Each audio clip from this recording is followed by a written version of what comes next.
दिवाळी संपली की आपण काय करतो, आपण आधी काट्यावर चालतो, की ही दिवाळी आपल्याला किती मानवली आहे, असं म्हणतो ना आपण.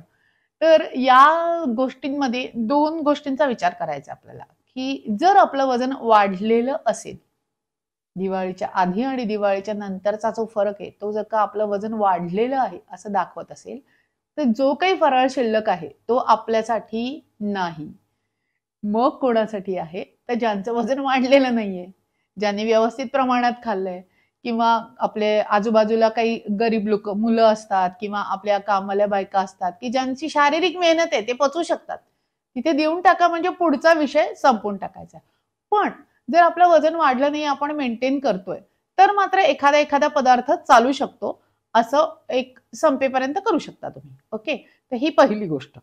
दुसरी गोष्ट म्हणजे आपले सगळे रुटीन बदललेले आहे. आधी आपल्याला आपल्या रुटीनला परत यायचंय. म्हणजे काय, की आपण सकाळपासून संध्याकाळपर्यंत जे काही पूर्वी घेत होतो, तसंच आपल्याला परत त्या जागेवरती यायचंय. म्हणजे काय करायचंय, की सकाळी उठलो, की काय तुम्ही गरम पाणी घेत असाल तर ते किंवा तुमचे जे काही ड्रायफ्रुट्स असतील किंवा तुमचं जे काही पहिलं मील असेल, नेहमी तुम्ही जे काही घेताय, त्या रुटीननं सुरुवात करायची. आता रुटीनला यायचंय आपल्याला गाडी. हळूहळू गाडी रुटीनला आले की बरोबर ते वाढलेलं वजन कमी होणार आहे. त्याच्यामुळे आपल्याला हे नियंत्रण ठेवण्यासाठी खाली काही अशा टिप्स आहेत का, तर यापैकी बघा की यापैकी तुम्हाला काय काय करता येणार आहे. पहिली टिप म्हणजे तुमच्या रोजच्या रुटीनमध्ये जर का एखादं फळ असेल किंवा ड्रायफ्रुट्स असतील किंवा तुम्हाला एखादं कोशिंबीर असेल किंवा तुम्ही रोज ते गोष्टी घेताना त्याचं प्रमाण पाळत असाल, तर पहिल्यांदा तुम्हाला बॅक टू रुटीन यायचंय. तुम्ही रुटीन सुरू केल्याशिवाय तुमचं वजन जागेवरती येणार नाही. त्यानंतर आपण आता हे वजन वाढवलेलं आहे, त्याच्यामुळे आता आपल्याला सारखी कधी कधी काय होतं, आपण ते थोडंसं खाण्याची सवय वाढली की आपली भूक पण वाढायला लागते. अशा वेळेला पाण्याचा पण आधार घ्यायचा आहे. भूक लागली की आधी पाणी पिऊन बघायचंय. पाणी पिल्यानं थोडी कमी झाली की मग पुढचं खाणं घ्यायचंय. त्याच्यामुळे हा वापर आपल्याला वजन कमी करण्यासाठी थोडासा सुरुवातीच्या काही दिवसांमध्ये करावा लागणार आहे. तसंही आपण नॉर्मल पाणी किती पितो, जर आपली युरिन पिवळी होत नसेल, तर आपल्याला जे काही पाण्याचं प्रमाण चालू आहे ते व्यवस्थित आहे. कारण आपण हायड्रेटेड मिल घेत असतो, म्हणजे आपण ताक घेत असतो, फ्रूट घेत असतो. त्याच्यामुळे तो प्रश्न फार येणार नाही. ओके. तिसरी गोष्ट अशी बघायची की बॅक टू रुटीन येताना आपल्याला व्यायामाला पण सुरुवात करायची आहे. इकडे तिकडे भटकून झालेलं आहे, सगळं करून झालेलं आहे, पण आपण व्यायाम आता केलेले नाही आहेत. कोणाची जिम सुरू होतीये, कोणाची बंद होती. तर मग या गोष्टी किंवा कोणी चालायला जात होतं, तर मग या गोष्टींना सुद्धा आपल्याला बॅक टू रुटीन यायला थोडासा वेळ लागतो. त्याच्यामुळे हळूहळू तुमचा व्यायाम सुरू करणं सुद्धा अतिशय इथे गरजेचं आहे. त्याचप्रमाणे हे जे काही तुम्ही करताय आता, याच्यामध्ये किती वजन वाढलंय, त्याप्रमाणे आपल्याला किती गोष्टींना फाटा द्यायचा आहे, की आपल्याला आता अजिबातच गोड खायचं नाहीये का, हे पण त्या एका अंदाजे घेऊन, समजा तुमचं 2-3 किलो वजन वाढलंय, तर मग आता आपल्याला ते दिवाळीचे पदार्थ खायचे नाहीयेत. त्याच्यामुळे त्याऐवजी जे रिप्लेसमेंट मील घेत होतो आपण, म्हणजे थोडासा मखाना किंवा आपण पातळ पोह्यांचा चिवडा, जे कमी कॅलरीचं होतं, किंवा मुठभर फुटाणे, हे असं जे काही घेत असू, ते तसंच आपल्याला रुटीनला पण आता सुरू करायचंय. अगदीच ज्यांना वाटतं की आपली बॉडी डिटॉक्स झाली पाहिजे, अरे आता डिटॉक्स बिटॉक्स काय नाहीये, हे मी आधीच क्लिअर केलेलं आहे. पण काही जणांना ते मानसिकरित्या छान वाटतं की माझी बॉडी डिटॉक्स करायची, आता माझं वजन वाढलंय. तर असं जर का तुम्हाला काही मानसिकरित्या करायचं असेल, तर एखादा हर्बल टी किंवा एखादं तुम्ही ग्रीन टी किंवा तुम्हाला असं वाटलं की black tea, black coffee without sugar असं काही पिलं की आपली बॉडी डिटॉक्स होते, असं जर ज्यांना वाटत असेल, तर तुमच्या मानसिक समाधानासाठी तुम्ही घेऊ शकता.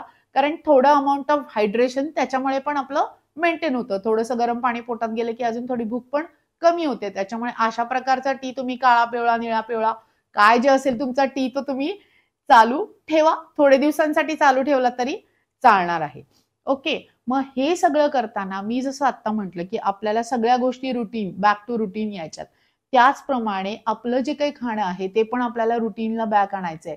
त्याच्यानंतर बऱ्याच लोकांना वाटतं की नाही बाबा, आता मला ना थोडंसं भात आणि पोळीचं थोडंसं कंट्रोल करायला पाहिजे, मग मी संध्याकाळी काय खाऊ. तर संध्याकाळी तुम्हाला ते वाटलं कधी की आता जर आपल्याला वजन कमी करायचंय, थोडीशी भूक कमी लागती आपल्याला, तर मग अशा वेळेला थोडंसं सूप वगैरे, म्हणजे आपण व्हेजिटेबल सूप्स म्हणतो किंवा आपण वरणाचं मुगाची डाळीचं पाणी घेतो, वरणाचं पाणी घेतो, हे पाणी सुद्धा तुम्ही संध्याकाळी ट्राय करायला हरकत नाहीये. किंवा ज्यांना एकदम फॅन्सी काहीतरी खायचंय की ओट्स मी काहीतरी खाल्लं तर मग माझं वजन कमी होईल, करून टाका ते पण पाहिजे तर. तुम्हाला वाटलं चला ओट्सची काय खिचडी करायची आहे, काय करायची आहे, असं करून टाका, काही हरकत नाहीये तुम्हाला तिथे.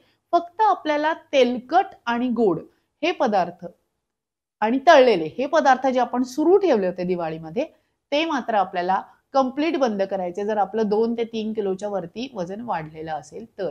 त्याच्यामुळे या सगळ्या गोष्टींचं पालन करत असताना मला असं वाटतं, की रुटीनला येताना हळू या.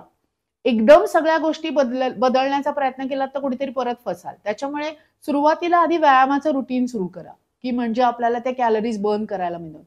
दुसरी गोष्ट हाय कॅलरीज पदार्थ आपल्याला बंद करायचे. ते पदार्थ बंद केल्याशिवाय तुम्हाला परत बॅक टू रुटीन येता येणार नाही. पोळी, भात, भाजी, वरण हे गोष्टी खाताना त्याच्यामधले जे कार्ब्स असतात त्याच्यामध्ये ते थोडासा कंट्रोलमध्ये, मी रोज जर का एक भाकरी खाते त्यात आपल्याला थोडीसे कमी करायचे आहे. अर्धी पाऊण भाकरीवरती सुरू करून टाकू आपण, असं करू शकतो. खूप अमाऊंट ऑफ भात खाण्यापेक्षा थोडं लवकर जेवलो तोच गोष्टी तर आपल्याला त्याचा पण फायदा होऊ शकतो. सो अशा गोष्टींचं फॉलो जेव्हा तुम्ही स्वतःला समजवाल, या रुटीन मध्ये यायचा जेवढा प्रयत्न कराल तेवढं तुमचं वाढलेलं वजन हे कमी होण्यास मदत होणार आहे. परत एकदा सांगते, ताकासारख्या गोष्टीचा वापर करायचा आहे. रोज एक कंपल्सरी फ्रूट परत सुरू करायचे आपल्याला, जे आपण सगळं बंद केलेलं होतं. गोड तेलकट आपल्याला गोष्टी टाळायच्या आहेत आत्ता. एकदम डायरेक्ट गोड किंवा तेलकट पदार्थ आता लगेच घ्यायचे नाहीयेत. ते थोडंसं त्याचं हळूहळू प्रमाण कमी करा आणि तुमच्या रुटीनला तुम्ही जेव्हा बॅक येताल तेव्हा ह्या सगळ्या गोष्टी आपल्याला पूर्ववत चालण्यात येणार आहेत. आणि हे जेव्हा आपण करतोय तेव्हा इतरांनाही तसं करण्यास प्रवृत्त करा. म्हणजे घरातली तुम्ही जर का बाई असाल तर प्रत्येकाला ह्या गोष्टी फॉलो करायला तुम्ही जर का प्रमोट केलं तर तुमच्या सगळ्यांची वाढलेली वजनं नक्कीच कमी व्हायला मदत होणार आहे. आणि हे सगळं करताना पालेभाज्या, फळभाज्या परत एकदा बॅक टू नॉर्मलला आणा. म्हणजे भाज्यांनी काय केलं होतं, आपण आता भाज्यांना विसरून गेलेलो होतो. काहीतरी गोड खातोय म्हटल्यावरती इकडे पराठा करा, कुठे हे करा, असं न करता पालेभाज्या, फळभाज्यांचा पण समावेश आता आपल्या आहारात सुरू करायचा आहे.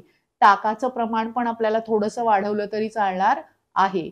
सो अशा गोष्टींना फॉलो करत करत आपण जेव्हा वजन कमी करू तेव्हा आपल्याला ते नक्कीच लवकर बॅक टू नॉर्मल यायला मदत मिळणार आहे. अत्यंत प्रत्येकाचा हा आग्रह होता, की आता दिवाळीनंतर वजन वाढलेलं आहे तर मग कसं काय करायचं? तर या गोष्टींमध्ये तुम्ही जे फॉलो करत नसाल ते पॉइंट्स लक्षात ठेवून ते आता फॉलो करायला सुरुवात करा. बॅक टू रुटीन या. व्यायाम करायचं विसरायचं नाहीये. आपण भरपूर मजा केलेली आहे. आता थोडंसं शिस्तीत पण यायचंय आणि सरळ रस्त्यावरती चाललात की ते वाढलेलं वजन परत जागेवर येणार आहे. धन्यवाद.